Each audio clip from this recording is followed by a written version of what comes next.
I'm really struck by what you said, and also about the nature of events like this, that we're, in a way, we're celebrating a kind of 25-year history, and I think that's appropriate. But it hasn't been a history without a lot of really serious bumps in the road. And the same is true for the history of the Quaker settlement here. And that we do ourselves a disservice if we sort of pass over the process by which this community resolved its ongoing struggles, and the way in which the Institute itself worked through some very difficult times. And it seems to me like that's where the real long-term value is.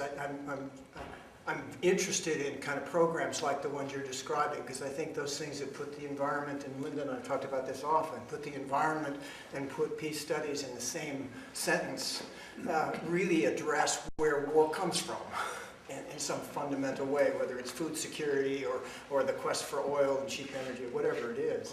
But that ability for us to be candid with ourselves about the real nature of the struggles we have, and then finding out ways to record and capture that story in scholarly ways, not just anecdotal ways.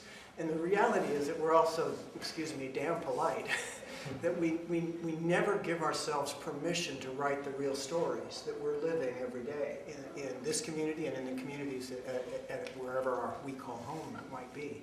So I would love to find a kind of historical review that dug a little deeper, really dared to talk about tough things, and talked about how the community worked its way through those tough things, environmental and otherwise, because it's ongoing. It's part of the continuing story.